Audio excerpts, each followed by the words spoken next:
Hello everyone, I am CA Vibhuti Naran. Welcome to our channel VN Practical Destination. So this is our first video on the topic tax deducted as source, also known as TDS.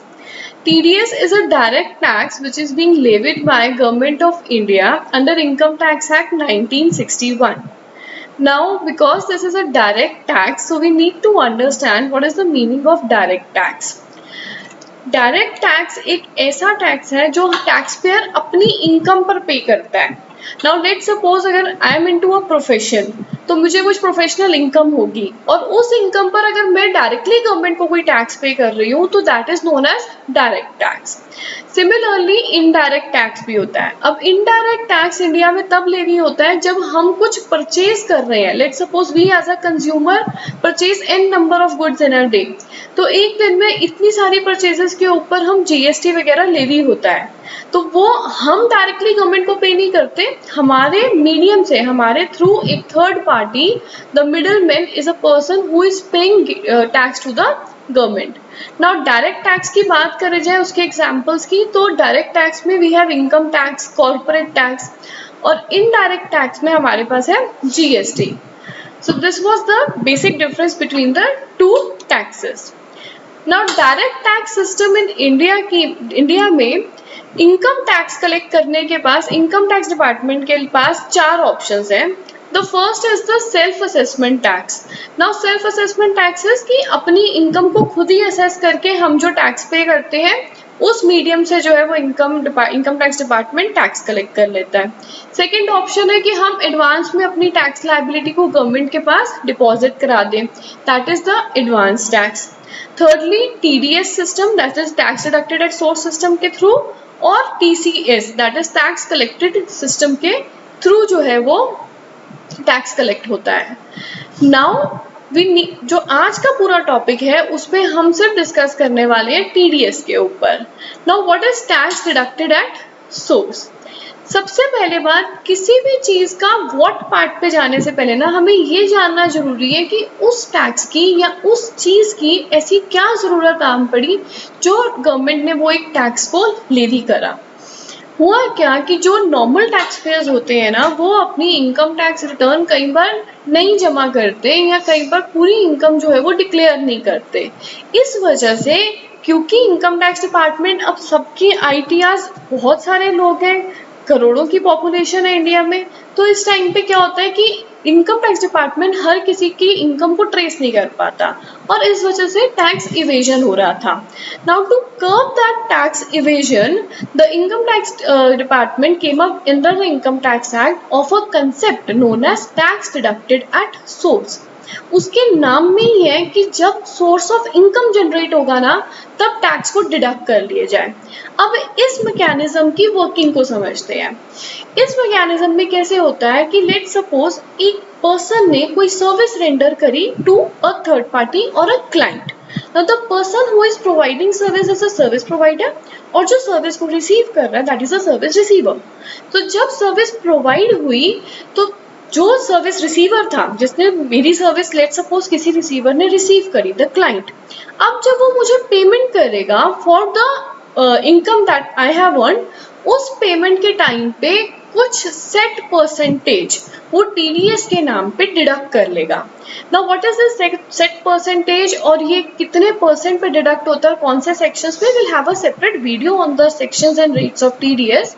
For the time being government ने कुछ तो percentages कुछ sections के तहत और कुछ incomes पर set करी है कि अगर इस लिमिट को आपने क्रॉस करा तो उसको पेमेंट करते टाइम आपको टीडीएस डिडक्ट करके देना है.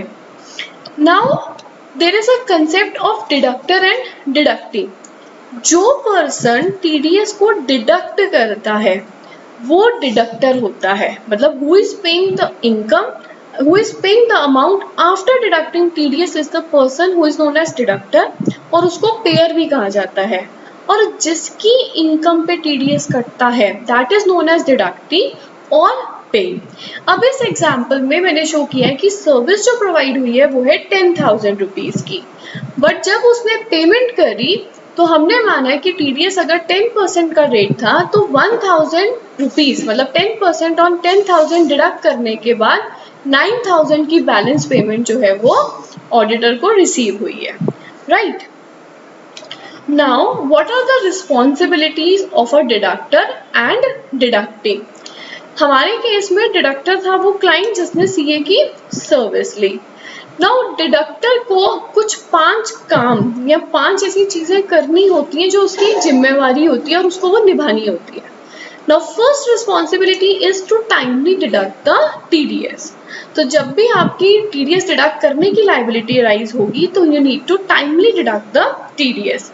द सेकेंड इज उसको TDS डिडक्ट करने के बाद पेमेंट करनी है टू द डिडक्टी और द पे। थर्ड है कि उसको TDS को डिपॉजिट करना है। Now this is being deposited on a monthly basis. Monthly आप जो डिडक्टर है उसको TDS डिपॉजिट करना है to the government under challan number 281। The fourth responsibility is that the deductor needs to file the quarterly return। तो जो TDS की quarterly return रहेगी अंडर 26Q और 24Q whatever the case is, उस हिसाब से उसको TDS की रिटर्न क्वार्टरली देनी है to the income tax department. And the fifth responsibility is कि उसको क्वार्टरली या ईयरली जैसा भी केस रहेगा TDS सर्टिफिकेट इशू करना है डिडक्टी को। डिडक्टी के पार्ट पे अगर बात करी जाए तो उसकी 4 रिस्पॉन्सिबिलिटीज हैं। फर्स्ट है कि उसको बिल इशू करना है। ऑब्वियसली जब उसने कोई इनकम रेंडर करी है तो ऑब्वियसली वो अपनी एक इनवॉइस जनरेट करके देगा, so needs to timely issue the bill. The second is that person needs to collect the payment, मतलब TDS डिडक्ट करने के बाद ही सही बट उसको पेमेंट जो है अपनी वो कलेक्ट करनी है। थर्ड रिस्पॉन्सिबिलिटी इज कि वो टाइमली TDS सर्टिफिकेट भी रिसीव कर ले एज अ प्रूफ कि उसका जो TDS है वो डिडक्ट हुआ था। ये सर्टिफिकेट फॉर्म 26 AS में भी व्यू किया जा सकता है।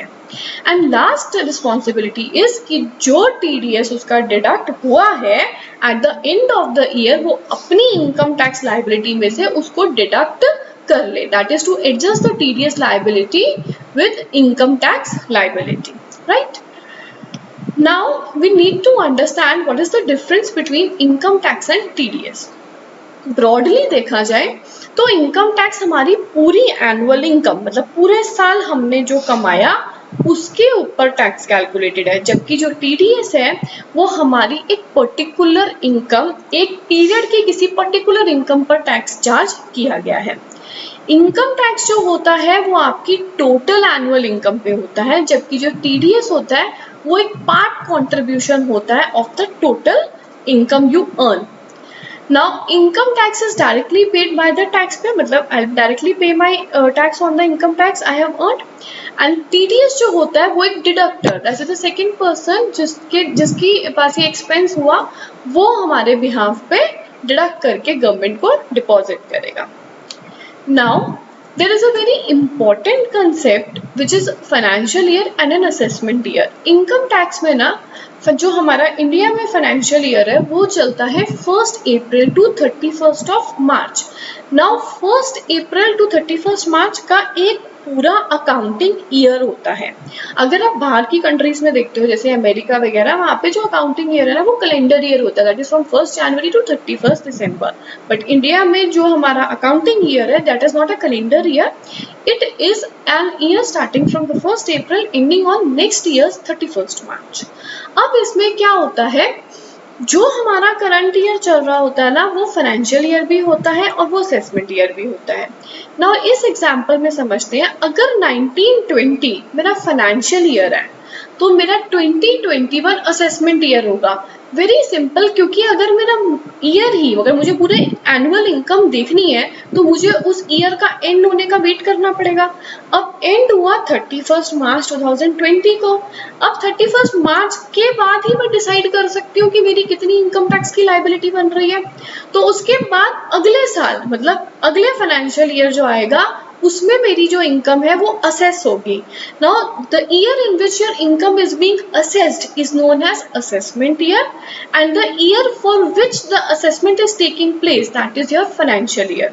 तो इनकम टैक्स की बात करी जाए तो एक साल पहले का चल रहा होता है, और अगर TDS डिडक्ट हो रहा होता है तो वो करंट ईयर का। लेट्स सपोज अगर मैं 2021 अगर आज की डेट चल रही है तो जो टीडीएस होगा वो फाइनेंशियल ईयर 2021 के हिसाब से डिडक्ट हो रहा होगा, बट जो हम इनकम टैक्स डिपॉजिट कर रहे होंगे वो फाइनेंशियल ईयर 1920 के लिए कर रहे होंगे, right.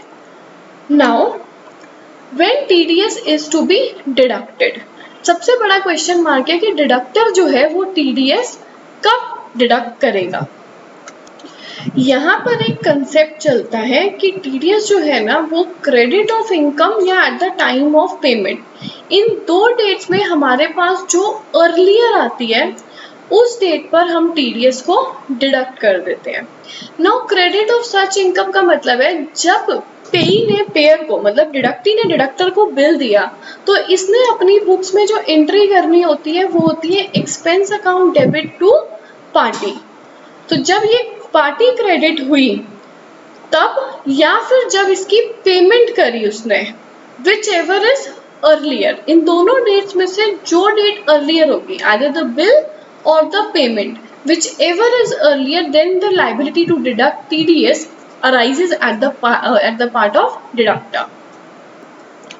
Now the next topic is when TDS is to be deposited.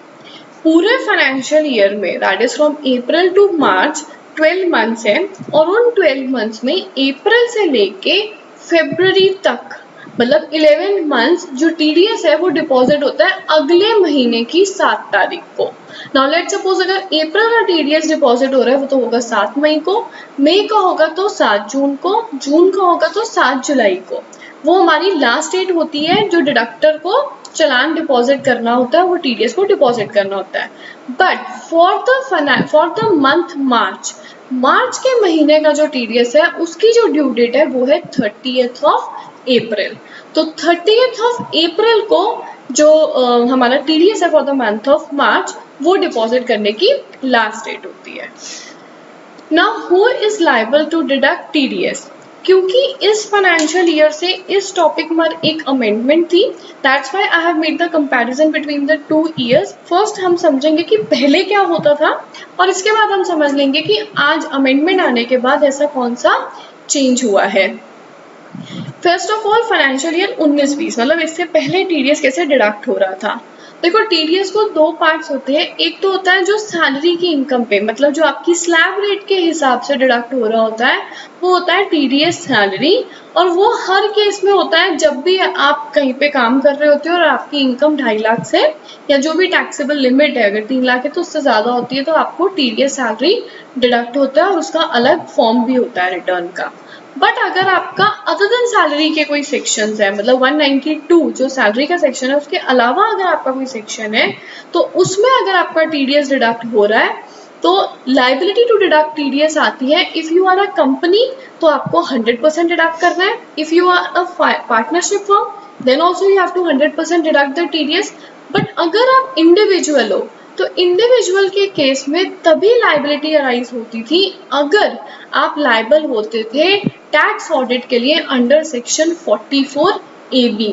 Now 44AB में इंडिविजुअल के लिए रीड किया जाता था इस सेक्शन को हमेशा 44AD के साथ, और 44AD हमेशा ये बोलता था कि अगर आपकी जो ग्रॉस टोटल इनकम है या ग्रॉस टर्नओवर है, वो ग्रॉस टर्नओवर अगर 2 करोड़ से कम है तो आप 8% या 6% प्रॉफिट दिखाने के लिए लायबल रहते थे। तो मतलब 2 करोड़ से ज़्यादा इनकम होती थी तो आपको टैक्स ऑडिट मैंडेटरी होता था, और अगर आप 8% या 6% से नीचे का प्रॉफिट दिखाते थे तो भी टैक्स ऑडिट जो था इंडिविजुअल्स के केस में मैंडेटरी था, और प्रोफेशनल्स के केस में टैक्स ऑडिट 50 लाख की क्रॉस रिसिप्ट्स के ऊपर मैंडेटरी हो जाता था। अब यहाँ पे देखा जाए तो अगर आपका बिजनेस था, बिजनेस में अगर आपकी ग्रॉस टर्नओवर 2 करोड़ से ज़्यादा थी तो आप लायबल थे टैक्स ऑडिट के लिए, और ये ग्रॉस टर्नओवर हम लास्ट ईयर की देखते थे। और अगर आपने ग्रॉस टर्नओवर 2 करोड़ से कम थी और 8% या 6% प्रॉफिट से कम दिखाया प्रॉफिट तो आप टैक्स ऑडिट के लिए लायबल थे। और अगर आपका केस एक प्रोफेशनल का था तो प्रोफेशनल के केस में आपको 50 लाख से ज़्यादा gross receipt of the previous year होने पे टैक्स ऑडिट की जो लाइबिलिटी थी वो अराइज होती थी। अब हम देखेंगे इस फाइनेंशियल ईयर, मतलब फाइनेंशियल ईयर 2021 से ऐसा क्या चेंज हुआ है। फाइनेंशियल ईयर 2021 से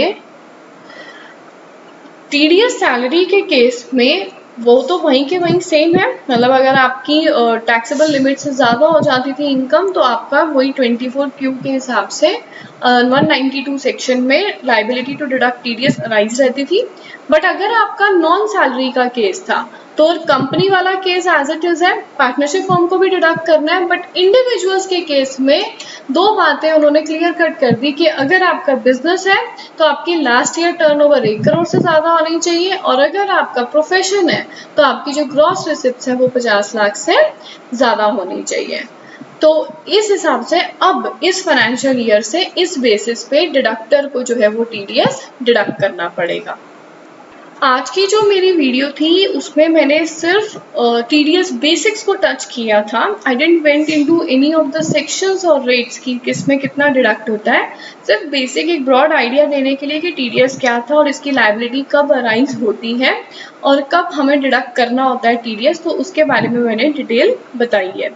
ये सारी डिटेल्स के जो कंसेप्चुअल पार्ट है वो मेरी वेबसाइट vnpracticaldestination.com पर भी अगर आप लॉगिन हैं, और अगर नहीं है तो आप लॉगिन कर सकते हैं। लॉगिन करने के बाद कोर्स आउटलाइन में टीडीएस में बेसिक्स ऑफ टीडीएस में ये सारे टॉपिक्स की इन डेप्थ मैंने कंसेप्ट्स जो हैं वो यहाँ पे प्रोवाइड किए हैं।